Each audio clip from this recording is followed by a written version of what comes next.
Olá, seja muito bem-vindo ao resumo semanal. Hoje comigo, Jaqueline Carvalho, e com Roberto Rebouças, que é gerente executivo da Kaspersky do Brasil.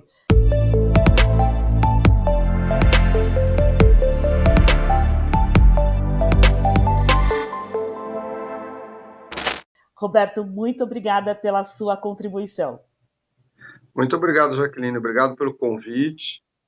E vamos conversar aí um pouco de segurança, um assunto que está sempre em voga. A gente vê muita notícia aí, muita empresa caindo com problemas de segurança. Então, acho que é bastante importante que a gente divulgue o que está acontecendo. Bacana, Roberto. A primeira notícia que eu gostaria de comentar com você, nós fizemos uma seleção daquelas que tiveram maior audiência na semana no site, e a primeira delas é sobre um possível novo ataque com as mesmas dimensões que teve o WannaCry. E aí, o hacking de drones, ou seja, quais são as grandes ameaças de 2023. Como é que você vê isso? É possível que a gente tenha aí um novo WannaCry? Olha, o WannaCry foi algo que foi um divisor de águas, eu diria, do ponto de vista das empresas enxergarem a necessidade de segurança. Eu não vejo hoje mais um mercado para esse tipo de ataque. Ataques de espectro amplo, que basicamente param uma cidade ou um país. Né? O que a gente tem visto nos últimos anos são ataques muito mais focados. Porque mesmo se a gente der uma olhada na Anacry, entenda o cybercriminoso como um empresário. Ele vai fazer um ataque e ele vai buscar um lucro. Ele precisa ganhar um dinheiro, digamos assim, com o ataque que ele fez. O WannaCry, o lucro foi muito pequeno, por incrível que pareça, baseado em tudo que aconteceu no mundo, os criminosos que estavam por trás do ataque não lucraram praticamente nada. Os ataques dirigidos de ransomware, o WannaCry é um ransomware, né? Para quem não sabe, ransomware é quando eu sequestro os dados da empresa e depois cobro um resgate para devolver o acesso a esses dados. Né?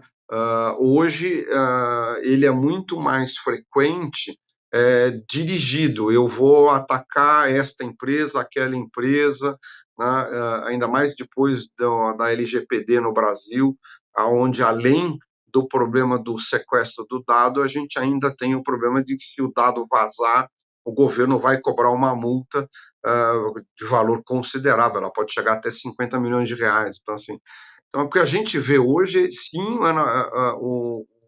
o ransomware é um ataque que veio para ficar, né? Ele não vai desaparecer, né? Hoje ele é muito vendido como um serviço, muitas vezes o atacante não foi nem quem criou aquele ataque em especial, ele está alugando uma plataforma, né? Por incrível que pareça, hoje você também tem isso do lado do cybercriminoso, né? Mas ele vai ser muito mais, cada vez mais frequente, ataques direcionados. A gente não vê assim, a menos que algo saia do controle, tá? Mas é mais improvável acontecer esses ataques massivos de ranço. Roberto, indústria e usuários, você acha que depois de todo esse aprendizado que o WannaCry nos forçou, você acha que temos hoje soluções ou estamos preparados para os ataques de ransomware, independente da proporção?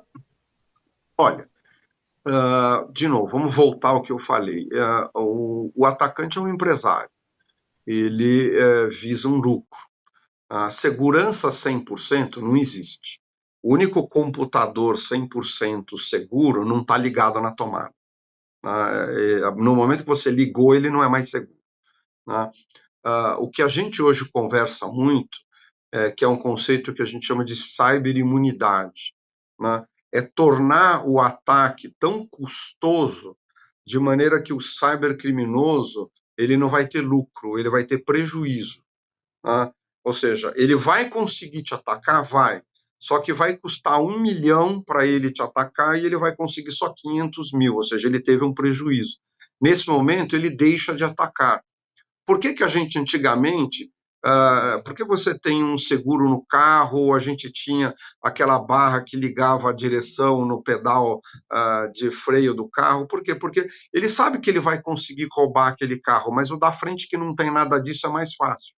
Né? Então, hoje, o que a gente fala, existe sim segurança, existe segurança capaz para pequena empresa, para média empresa, para grande empresa, cada uma com as suas características. Não adianta a gente imaginar que todo mundo vai usar a mesma solução, isso está errado. Uma solução para grande empresa, ela não vai servir para uma pequena empresa, no mínimo porque ela vai custar muito caro. Então, assim, começa por aí.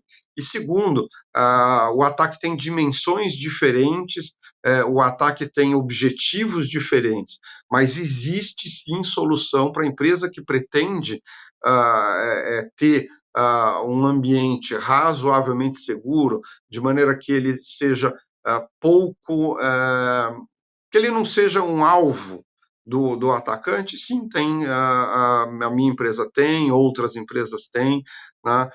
O que a gente vê hoje, que é o maior, provavelmente o maior complicômetro, se existisse essa palavra, é que muitas vezes a empresa não enxerga segurança como uma necessidade. Muitas vezes é apenas uma linha dentro de, olha, eu preciso ter isso, tenho, eu preciso ter isso, tenho. E as empresas, elas compram baseado no menor valor. A solução de menor valor nem sempre vai ser a solução que vai resolver o seu problema. A gente, se tiver um problema médico, a gente não vai no médico que cobra mais barato, a gente vai naquele que vai resolver o nosso problema, mesmo que custe um pouco mais caro. Esta mesma reportagem, Roberto, ela chama atenção para a vulnerabilidade dos servidores de e-mail, sejam eles dentro de casa ou na nuvem. E a gente já noticiou várias vezes também que o elemento mais sensível nessa cadeia é o usuário, pessoa física, né? O usuário que está na frente do computador. Como é que você vê essa equação? Vulnerabilidade dos servidores de e-mail e a necessidade de educação do usuário? A gente está falando de dois lados da mesma moeda, né? Assim, primeiro, tudo que a gente desenvolve foi desenvolvida por um ser humano. O ser humano é falho. Não existe produto nenhum que não tenha uma falha, porque a pessoa que desenvolveu não percebeu isso. O que a gente estava conversando até antes de você começar a gravar, a segurança tem um problema muito sério. A empresa ela está se defendendo, né? E para ela não sofrer um ataque, ela precisa ser 100% eficaz, ela precisa conseguir se defender de todos os ataques. O atacante basta ser bem sucedido uma única vez para criar um problema para a empresa. Então, uma das coisas que é muito importante, o WannaCry mostrou isso, é as empresas não ficarem com seus produtos sem sofrerem atualizações. Por quê? Porque as empresas todas, a minha e outras empresas de mercado, para a gente não citar nomes, né, a gente lança a versão nova, não é só porque existem coisas novas, mas também porque a gente está corrigindo coisas que a gente localizou, que era uma vulnerabilidade, que era um erro no programa. Então, você precisa ter isso. Agora, mesmo que eu tenha isso, eu sempre tenho o elo mais fraco, que é o usuário. Tá? Um usuário que não tenha uma educação em segurança cibernética, ele é um problema para a empresa. E a gente viu isso muito com a pandemia por conta do lockdown, porque o usuário que estava acostumado a estar dentro da empresa, ele foi para casa. Ele foi usar a rede Wi-Fi dele, muitas vezes usando o computador pessoal dele, porque a empresa não tinha condições de dar um notebook para ele levar para casa, né? Então, hoje é muito importante, e a gente fala muito de falta de profissional de segurança. Esse tópico não tem muito a ver com isso, ele tem muito mais a ver com a total, e aí eu não digo que falta alguma coisa, falta praticamente 100%. A vasta maioria das empresas não tem um processo de educação em segurança cibernética para o seu usuário normal, aquele usuário do RH que vai receber um e-mail com um arquivo anexado. Por quê? Porque ele publicou uma vaga no LinkedIn, por exemplo, e ele está esperando que vá receber um e-mail com um currículo. Só que aquele arquivo ali ele tem alguma coisa a mais além do currículo e vai invadir a empresa. Então, hoje o que a gente vê, e aí eu diria que é quase que a totalidade do mercado não tem uma política de treinamento, o que a gente chama de awareness, né? Então, assim, a gente conversa muito, a gente vê faculdades, a gente tem parceria, por exemplo, com a FIAP, onde a gente faz algumas coisas, a Cisco, que é patrocinador de vocês, também tem parceria com universidades e tudo, porque eu sou de uma época que a gente brinca, né? Quando a gente saía de casa, a mãe da gente falava para não comer bala de estranhos, não tomar água de alguém que está te oferecendo. Hoje, quando você pega um aplicativo de carona, você faz tudo isso. Você citou a falta de profissionais treinados e já introduziu aqui o tema da nossa próxima conversa, que é exatamente isso. Faltam profissionais, faltam talentos em cibersegurança, não só no Brasil, como no mundo todo. E aí uma alternativa que as empresas têm recorrido é a contratação de serviços, né, de consultorias ou outras empresas especializadas. Como é que você vê isso?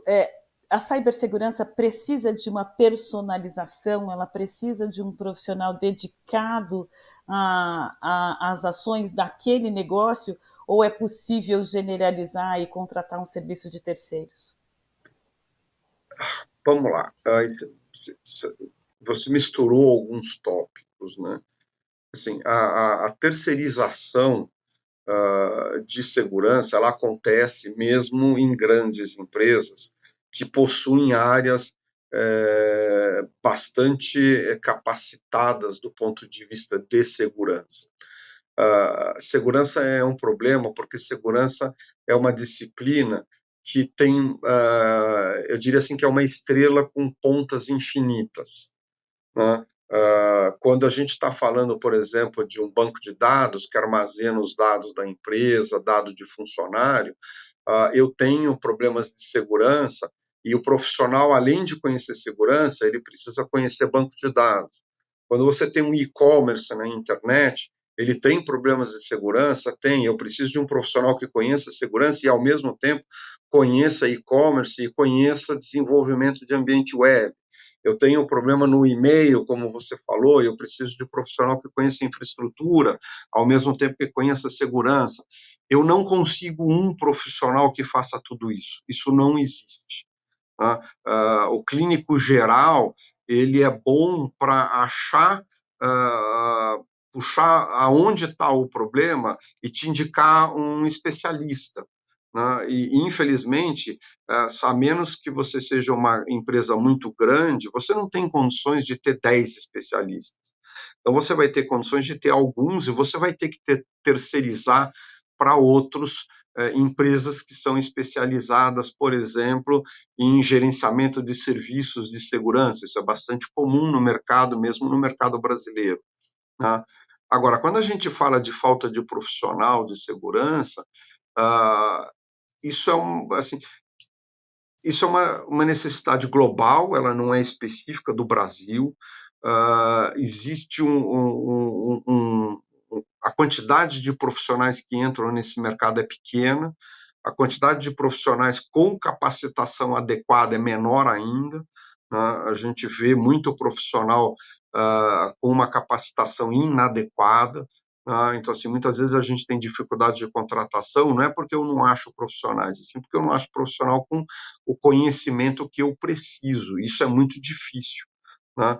A ponto hoje, por exemplo, de algumas soluções de segurança que a gente vende, além da solução de segurança, a gente entrega junto treinamentos para profissionais da área de tecnologia, de maneira que ele tenha um conhecimento de segurança. E eu vou dar um exemplo.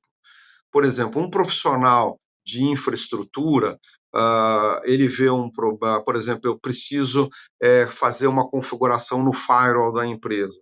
Ele pode esperar o fim de semana, quando a empresa está praticamente todo mundo em casa, para fazer uma alteração. O WannaCry, eu precisei fazer uma alteração no firewall em questão de 5 minutos. O profissional de segurança sabe que isso é muito mais urgente do que o profissional que não é de segurança. Eu não posso esperar. A gente costuma brincar que, assim, eu tenho um carro de corrida, furou o pneu e eu tenho que trocar o pneu com o carro ainda na pista. Eu não posso parar, porque se eu parar, eu não vou ganhar mais a corrida. Não tem condições, não dá mais jeito. Eu vou chegar em último lugar, né? Então, a gente vê hoje vários problemas.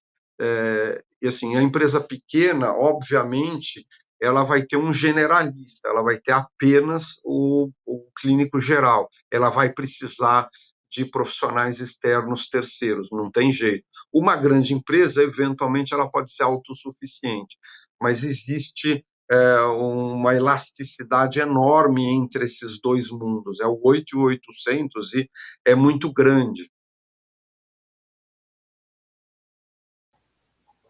Como é que entram os conceitos machine learning e a tecnologia de inteligência artificial neste cenário?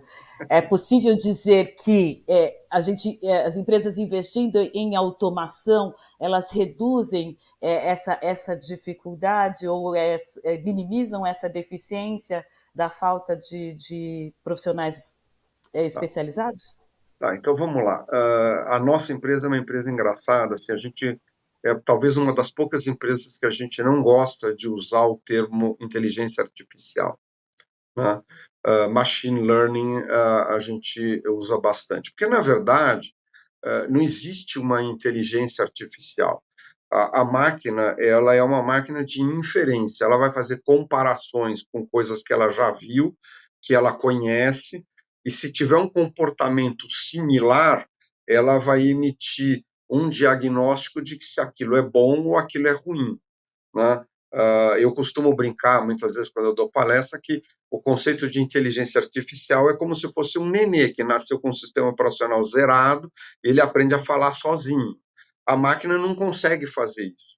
Nunca vai conseguir, pelo menos na atualidade.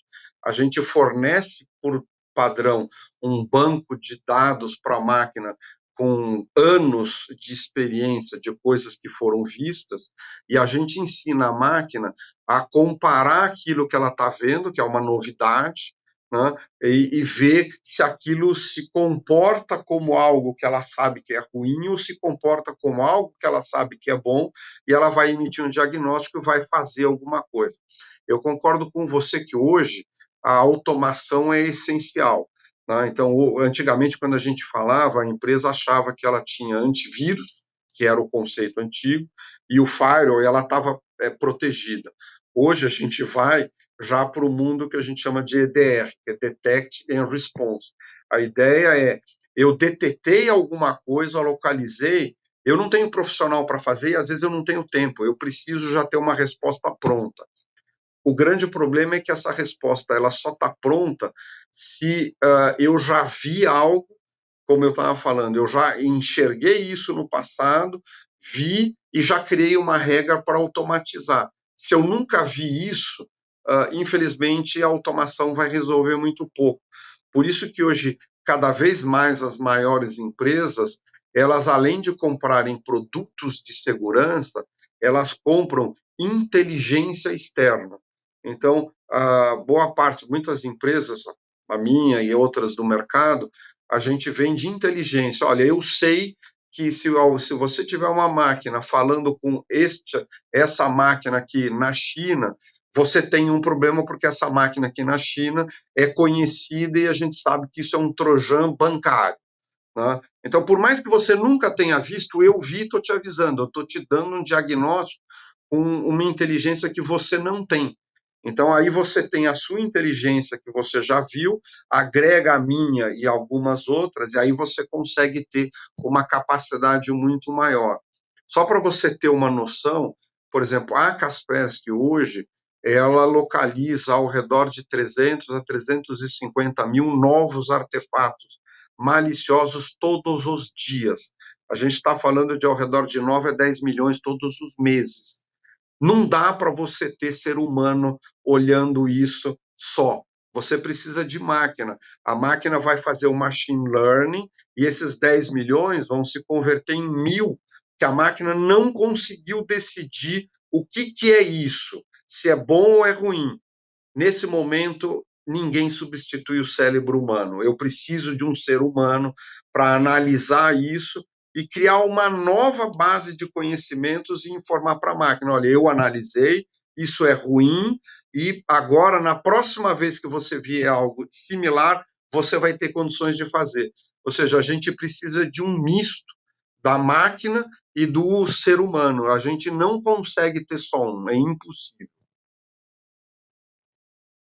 Essa análise do ser humano é que é o pulo do gato, como dizia a minha avó, né, Roberto?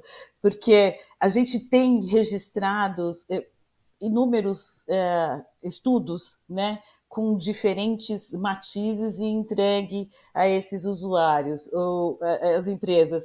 As empresas têm comprado vários relatórios e um deles que a gente registrou aqui, que teve uma audiência bem importante, diz respeito aos dias de maior incidência de vulnerabilidade do varejo online ou do e-commerce. O que as empresas desse setor fazem com informações desse tipo? Assim, vamos lá, não é uma vulnerabilidade. Por exemplo, Dia das Mães, agora é o segundo domingo de maio, né? Você quase com certeza vai receber em algum software de mensagem instantânea que você use, alguma promoção especial para Dia das Mães, com alguma coisa muito maravilhosa que, pô, é legal, acho que eu vou dar isso para minha mãe. De repente é uma televisão de 60 polegadas por R$ 500, né? Ou qualquer outra coisa. Isso é uma engenharia social, né? Se você for você não tiver o que a gente conversou anteriormente, que é um treinamento em segurança digital, você talvez ponha o seu dedo ali e tente comprar essa televisão. Nesse momento, você vai fornecer, por livre e espontânea vontade, o seu dado financeiro, seu cartão de crédito, data de validade, o nome, aqueles dígitos de controle. Você, além de não receber a televisão, você vai ter esse cartão de crédito usado em outros lugares para comprar outras coisas. Então, esses dias de grande movimentação, Black Friday, Dia dos Pais, Dia das Mães, Dia das Crianças, Páscoa, Natal, qualquer outra coisa parecida, são dias onde a gente vê um volume muito grande dessas falsas promoções. Infelizmente, joga um pouco com aquilo que era, assim, é da minha época, não é da sua, que é o Gerson, né? A gente gosta de levar vantagem em tudo, né? Então, assim, o ser humano vê aquela vantagem, pô, nossa senhora, eu vou comprar uma televisão por um preço. E, de novo, quando eu volto lá para trás, assim, a gente tinha aquilo que as nossas avós falavam, né? Quando a esmola é muito grande, até o santo desconfia. O problema é que hoje em dia a gente não desconfia muitas vezes. E isso, aí sim são coisas massivas, parecidas com o WannaCry. Ele vai passar 1 milhão dessas mensagens, tá? Sabendo que 999 mil pessoas vão saber que aquilo ali é besteira. Né? Mas vai ter sempre aqueles 10, 15, 100 mil que vão fornecer os dados bancários. Daquele ponto para frente, essas pessoas terão um problema. Então, assim, o que a gente sempre fala, principalmente nessas datas, é desconfie. Primeira coisa, o melhor produto de segurança que você tem para uma pessoa física, tá, é você mesmo. Né? É você, como usuário, desconfiar e se alguém está te pedindo um dado bancário, alguma coisa, pô, essa empresa é conhecida, eu estou num site de e-commerce conhecido, o endereço que está aqui no meu browser é exatamente o endereço do site de e-commerce ou não? Porque muitas vezes parece que eu estou no site do meu banco, ele tem a cara do site do meu banco, mas quando eu vou dar uma olhada, ao invés de estar lá o meu banco, está lá com o nome do meu banco, .cn. Pois, isso aqui é na China, isso aqui não é no Brasil, então tem alguma coisa errada em algum lugar. Tá? Então a gente tem que sempre confiar, mas verifique. O Winston Churchill falava isso: trust but verify. Então, assim, sempre verifique. Na dúvida, não faça. Na dúvida, vá embora e não compre. Na dúvida, não forneça os seus dados. Legal, Roberto. Isso para o usuário final, para mim, para você que está comprando. E a empresa, o e-commerce que está ali entregando e rodando o negócio dele, que valor que tem essa informação de saber, olha, as terças, quintas, sábados, Dia das Mães, Dia dos Pais, que valor tem essa informação e qual é a reação que ele pode ter? Olha, assim, a menos que o site de e-commerce tenha uma vulnerabilidade, como a gente falou, em princípio, assim, hoje o banco no Brasil, a instituição bancária, o Pix, a compra. Bom, o Brasil é um país que declara imposto de renda pela internet. Tem gente que declara imposto de renda no celular, né? A gente tem uma infraestrutura com uma capacidade de segurança bastante boa, né? Coisas que a gente vê muito, com muita frequência nessas épocas, são ambientes que não têm capacidade de assumir a carga dos clientes tentando efetuar a compra. E existe um ataque chamado DDoS, que é um ataque de negação de serviço, tá? Que esses são mais comuns, aonde eu, como criminoso, simulo uma carga muito alta no site de e-commerce, de maneira que o site de e-commerce não consiga atender o usuário real que efetivamente quer fazer uma compra. Tá? Então, existem soluções que tentam resolver esse problema. Ela faz uma camada na frente desse site, ela localiza se aquela conversa é uma conversa real de um cliente que realmente quer comprar, ou se é uma conversa apenas lixo só para gastar banda do meu site, e passa para frente apenas aqueles usuários que realmente querem comprar. Então, esse é o tipo de segurança mais comum, né? Óbvio, ainda existe muito problema em e-commerce. Tem, por exemplo, cross-site script, SQL injection, são erros comuns, vulnerabilidades comuns em sites de e-commerce de 20 anos atrás, e até hoje eles existem, né? A empresa já deveria estar hoje pensando em segurança by design, né? Você ter a segurança embarcada no momento em que você começou a desenhar. Vamos fazer um paralelo, que eu gosto disso, porque eu acho que a gente sempre entende melhor. Tá? Hoje, se eu fosse desenhar um carro, tá? Eu não posso mais desenhar um carro sem levar em conta que eu vou precisar ter airbag, que eu vou precisar ter para-choque, que eu vou precisar ter cinto de segurança. Se eu fizer um carro sem nada disso, no primeiro acidente morre um monte de gente, aí eu vou lá, então agora eu preciso de cinto de segurança. Bom, mas de repente eu talvez não consiga pôr cinto de segurança no carro, porque o meu carro não tem espaço suficiente. Será que eu vou conseguir adaptar um airbag? E uma adaptação nunca é tão boa quanto algo que você fez desde o começo. Então, o que a gente sempre fala para as empresas é: tenha um processo de desenvolvimento onde segurança ela participou desde o princípio. Ela não foi adaptada depois que você teve o problema. A gente não pode mais ter a mentalidade de bombeiro, esperar pegar fogo para apagar, porque depois que pegou fogo eu perdi as coisas, eu vou salvar o quê?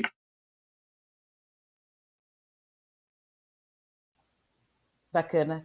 E por fim, rapidamente, Roberto, a última reportagem que a gente tem aqui para comentar com você é sobre segurança de identidade. A reportagem recomenda que se conjuguem diferentes tecnologias, né? Múltiplo fator de autenticação com uma outra tecnologia ou com outras duas tecnologias. Enfim, a gente vai criando, tentando criar uma parede de proteção que torna cada vez mais complexa a vida do usuário para acessar os sistemas. Como é que você vê isso e Infelizmente, como... desculpa, infelizmente isso é uma realidade. Uhum. Para você ter uma segurança mínima boa, você tem que tornar a vida do seu usuário um pouquinho mais complexa, né? Por exemplo, é muito comum, e a maior parte dos golpes que a gente vê desses aplicativos de mensageria instantânea são usuários que não têm o mínimo, que é o fator duplo, né? Então, assim, a conta dele é roubada com uma facilidade brutal, né? Então, assim, realmente isso é uma realidade. A gente cada vez mais recomenda para as empresas que tenham coisas diferentes. Então, por exemplo, banco talvez tenha sido dos primeiros a enxergar isso. Você lembra provavelmente que o banco foi o primeiro a introduzir o token, né? Então, onde a gente, quando ia entrar na nossa conta, além da agência, conta e senha, ele perguntava, beleza, agora pega o seu token físico e tem aqueles numerinhos e você digita e o número troca a cada 30 segundos. Agora isso foi substituído por um e-token que está dentro do celular, beleza, mas continua sendo um segundo fator, né? Isso é uma realidade e a gente não vai fugir disso. Toda vez que você tenta simplificar, você também abre as suas portas. É uma realidade. Muito bom, Roberto. Super obrigada pela sua contribuição. Espero revê-lo em breve. Muito obrigada.